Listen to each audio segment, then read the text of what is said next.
O Bitcoin já subiu praticamente 85% esse ano em reais e está praticamente a 3 ou 4% do seu topo histórico. Será que agora é hora de comprar Bitcoin? No topo geralmente é meio caro, não é mesmo? Porém, algumas coisas aconteceram no mercado cripto que podem impulsionar muito o preço para cima. Hoje eu vou detalhar cada uma delas para a gente entender que mudanças são essas e coisas que não tinham acontecido até então. Seguindo a linha das coisas que são muito relevantes para o preço do Bitcoin se valorizar, a primeira delas é o halving. Você que é provavelmente investidor de cripto já ouviu falar aqui do halving, né? O evento que corta pela metade a quantidade de Bitcoins minerados, que em grande resumo faz o seguinte: ele pega e diminui a quantidade de ofertas de Bitcoins na rede disponível. Basicamente, ele limita a quantidade de Bitcoins a serem minerados, a serem comprados, a serem negociados ao longo do tempo.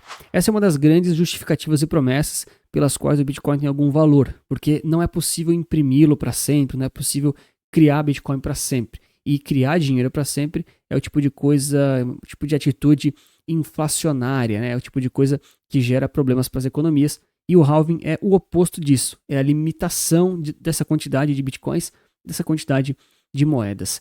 Então, tivemos esse evento agora em 2024, a promessa aqui, por uma série de análises, uma série também de, enfim, teorias, mostra que em 500 dias para frente, para trás, enfim, em determinado tempo, isso gera uma valorização do preço. E é muito natural, lei da oferta e da demanda. Então, a demanda de Bitcoins, que é a quantidade de moedas que o pessoal quer comprar, ela vem ou no mínimo estável ou crescendo, mas a oferta disponível, a quantidade de Bitcoins encontráveis, ela vem diminuindo. Então isso gera esse desequilíbrio na oferta e da demanda, causando o aumento do preço. Seguindo a linha dessas atitudes inflacionárias ou deflacionárias, aqui a gente tem o outro lado da moeda, no caso das moedas, as moedas fiduciárias aí dos grandes governos. Esse aqui é praticamente a quantidade de dinheiro disponível no mundo, na classificação M2. Como vocês podem ver, a gente está aqui, que é praticamente a máxima histórica. Ou seja, nunca antes teve tanto dinheiro disponível no mundo. Isso não quer dizer que está todo mundo rico. Isso quer dizer que imprimiram dinheiro. Quando imprimem dinheiro, a gente sabe, causa inflação. Pelo menos aí no médio e longo prazo. E isso faz com que os ativos deflacionários, aqueles que protegem o seu dinheiro contra a inflação, se valorizem. É o mesmo caso do ouro. O ouro tem limite. Não dá para criar mais ouro do nada. Talvez no espaço sideral. Mas o ponto todo é que na Terra o ouro tem um limite a ser minerado, a ser reunido e juntado. Isso faz com que o valor dele aumente ao longo do tempo. Mesma coisa para o Bitcoin, que tem ali, se não me engano, 21 milhões de moedas para serem mineradas. Já comenta para mim se você tem Bitcoin na carteira e se gosta das cripto em geral, ou então de investimentos que são deflacionários e protegem a sua carteira contra as inflações e a perda daí do valor monetário. Um outro fator muito relevante que impulsiona o preço do Bitcoin para cima é a questão da expectativa que o mercado tem em relação aos juros no planeta. E aqui eu vou trazer pelo menos o exemplo dos juros nos Estados Unidos, que é basicamente quem está mandando um pouco na dinâmica de juros do mundo. A expectativa do mercado, ela muitas vezes não se concretiza, e essas coisas mudam toda semana, mas o mercado trabalha com expectativas. Olha só esses dados para o ano que vem. O mercado está prevendo, está precificando, está com expectativa de ter vários cortes nas taxas de juros americanas durante o ano que vem. Essas caixinhas aqui mais ou menos demonstram aí a probabilidade, de acordo com uma série de posições em opções lá nas bolsas americanas. Então existe aqui uma série de consensos em percentuais, e isso muda toda semana, não é uma verdade absoluta, que diz aqui que para a próxima reunião, por exemplo, de novembro, é 90% de chance de ficar aqui na taxa que já está. Ok, 4,5, 4,75, perdão, tá até mais alta, né? Mas ao longo do ano que vem, aqui já em dezembro, janeiro e assim por diante, a gente vê que esses quadradinhos azuis estão prevendo quedas nas taxas de juros. Prevendo não, com expectativas, né? Então é possível que ele caia aqui para 4,25, depois para 4 pontos ao ano, depois 3,75, talvez ele fique parado, 3,50, talvez fique parado, podendo chegar mesmo até 3,25% ao ano a taxa de juros americana lá em setembro, outubro do ano que vem. Isso aqui não quer dizer que vai acontecer, mas isso aqui mostra que o mercado já tem uma expectativa. Não adianta você, escuta o que eu estou falando e anota isso porque vale para todos os ativos, inclusive para a Bolsa Brasileira. Não adianta você esperar o dia que o Fed vai lá e fala que cortou os juros para querer comprar renda variável, você tem que se antecipar, trabalhar com as expectativas. Lembra, o mercado antecipa. Ou seja, se existe expectativa de corte nas taxas de juros, o pessoal vai comprar agora. Agora talvez não, mas em algum momento antes que essas taxas realmente sejam cortadas. Então a gente sabe que o Fed muito provavelmente vai cortar os juros e isso vai causar um possível aumento em diversos ativos de renda variável, inclusive o Bitcoin. Ó, já deixa o seu like aí e se inscreve para mais análises de investimentos como essa aí, vai. E aí aqui a gente também tem os dados da quantidade de bilhões de dólares, trilhões de dólares na realidade, que as criptomoedas já têm de valor e de relevância. Então aqui a gente tem todas as criptomoedas somadas, né? Chegou a bater máximas aqui de algo próximo de 17 trilhões, depois aqui bateu algo próximo de 15 e agora ainda não rompeu o topo histórico. Então existe ainda dinheiro para entrar nas cripto, ou melhor, dinheiro para voltar para as cripto. Isso demonstra que a gente não está numa situação de bolha ou de topo histórico que pode ser que simplesmente seja exagerado, né? É claro que os ativos podem cair, eles podem simplesmente voltar para zero. Sim, a renda variável é verdade, mas aqui a gente vê que ele já subiu, ele corrigiu de forma relativamente saudável, né? Bem volátil, mas saudável, e agora ele vem numa acumulação de topo, muito provavelmente vai romper o topo histórico em algum momento. Desse lado a gente tem as criptomoedas com seus valores, então o Bitcoin é sim o maior valor de mercado entre as outras grandes criptomoedas, assim como o ETH e outras cripto que fazem parte do sistema. Aqui a gente até tem a lista delas, né? Então o Bitcoin é maior, depois o ETH, aí vem o SDT e uma série delas, né? O ponto todo é que o Bitcoin ainda é o principal, ele muito provavelmente nunca vai deixar de ser, porque ele é meio que único, né? Aquela coisa que ninguém sabe quem criou ele, ninguém sabe como é que essa ideia surgiu, e ele realmente é uma coisa meio neutra. Quem aí lembra no passado que o Itaú, por exemplo, bloqueava a conta de gente que tinha conta e fazia depósito em corretora de cripto no Brasil e tentavam controlar esse tipo de coisa, dentre outros bancos também, né? Nossa, faziam escambau, né? Bloqueavam conta, travavam dinheiro, fechavam até algumas contas. E hoje em dia o Itaú oferece, por exemplo, negociação de cripto na própria, não sei se corretora ou na plataforma, né? Mas tipo, todo mundo se rendeu. Os bancos se renderam, os governos se renderam, né? Tem governo que está comprando muito Bitcoin. Não sei se esse é o caminho também, mas o ponto todo é o tipo de coisa que veio para ficar. A gente até pode ter uma discussão muito extensa se você gosta ou não gosta dessa classe de ativos, mas em muitos momentos é interessante ter ela na sua carteira como forma de proteção e hedge. Mas tem alguns cuidados especiais porque ela tem uma volatilidade muito acima da média. Falando na questão de governos também, além de El Salvador, que é o mais fanático, vamos dizer assim, por Bitcoin, a gente tem a questão das eleições americanas. São eleições muito importantes para todo o mundo, inclusive aqui para o Brasil e inclusive para o Bitcoin.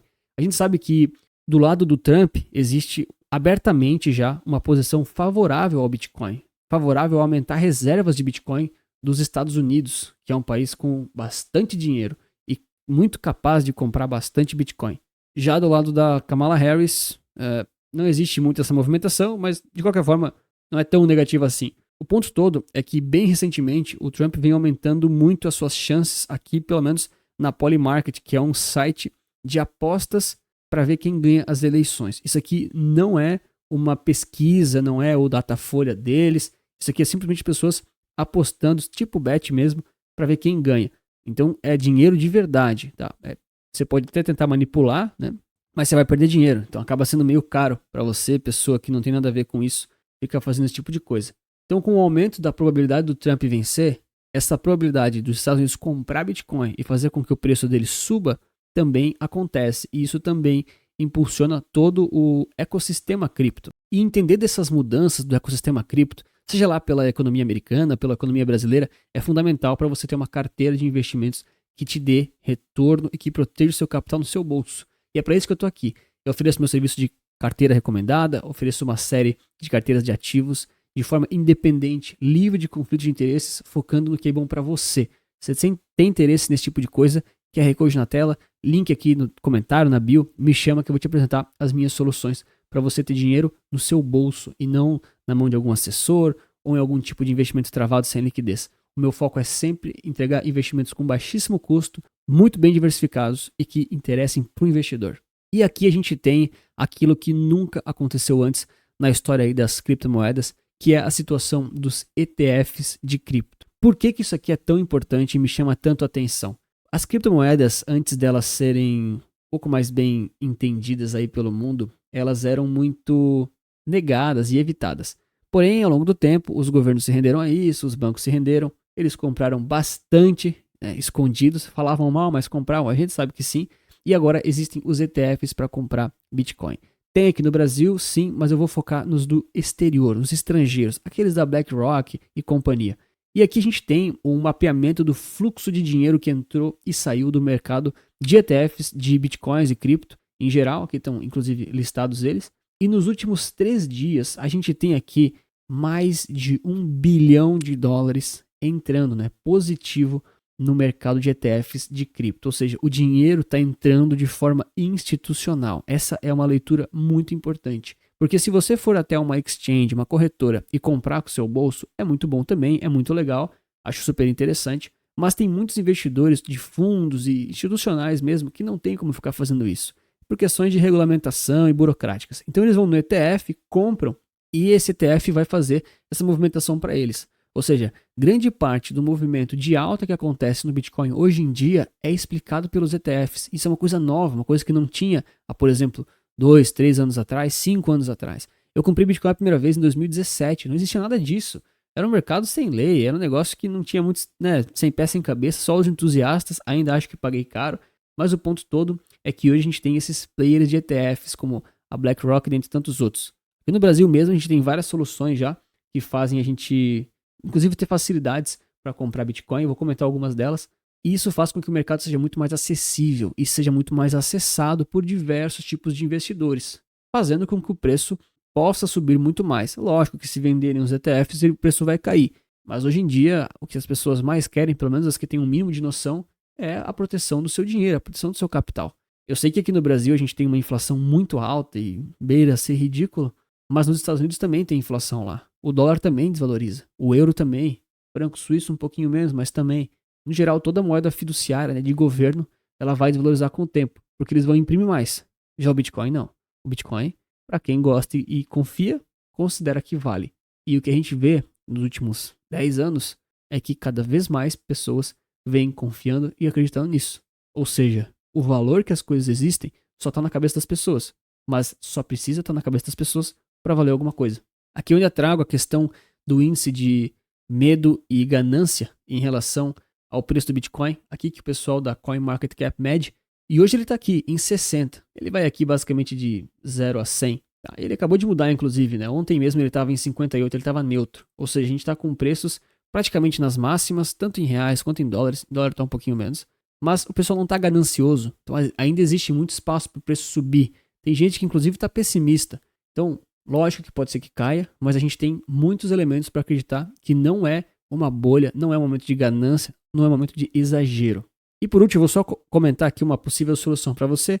Se você não acha que é tão simples comprar Bitcoin numa corretora ou não sabe se expor disso de forma muito certa, na própria B3 a gente tem alguns ETFs que já te dão essas facilidades para você poder comprar. Então, por exemplo, tem o CRPT11, o Crypt11, se não me engano é da Empíricos, junto às 20 maiores criptomoedas em termos de capitalização de mercado. Ele rendeu menos do que o Bitcoin durante esse ano, é verdade, mas você estava muito mais diversificado. Eu gosto bastante de Bitcoin, então eu não acho errado você ter ele na carteira como ativo mesmo. Mas para quem ainda está meio receoso, não sabe muito bem como fazer, tem um ETF que te ajuda muito a diversificar. Mas aqui é importante ainda comentar o seguinte: é fundamental que quando você começa a se expor em ativos de risco mais alto, ou então de volatilidade mais alta, como as criptomoedas, você faça isso de forma muito calculada e muito planejada. Qual que é o problema? As pessoas às vezes falam, realmente Bitcoin é legal, vou comprar porque, enfim, decidi, tá bom. Aí você tem uma tese, você vai optar por comprar ou não. Mas é um ativo volátil, então ele pode cair bastante e bem rápido. Se você comprar tudo de uma vez, pode ser que você fique muito exposto e sofra com as primeiras volatilidades, primeiras variações, de forma que você não gosta, não está acostumado. Então o ideal é sempre fazer um plano de transição da sua carteira, é fazer isso de forma gradual. Eu decidi, pelas razões que tu decidiu, que é 5% o valor de criptomoedas que tu quer ter na carteira. Então esse mês você começa comprando no próximo mês mais no outro mês mais e assim por diante. Você fraciona as suas entradas, trabalha um pouquinho o seu preço médio e depois vai trabalhando a questão do rebalanceamento, para você nunca ficar muito exposto de uma vez só, sem fazer médio com aquele ativo específico. Então é isso, vou deixar aqui um vídeo recomendado de como você está perdendo dinheiro para a inflação sem saber disso, e talvez o Bitcoin e as criptomoedas possam te ajudar a evitar tudo isso em relação ao real, tá certo? Tá aqui no card, clica que você vai gostar, que tá legal demais. Obrigado pelo like, pela inscrição, e é isso, investir certo resulta capital.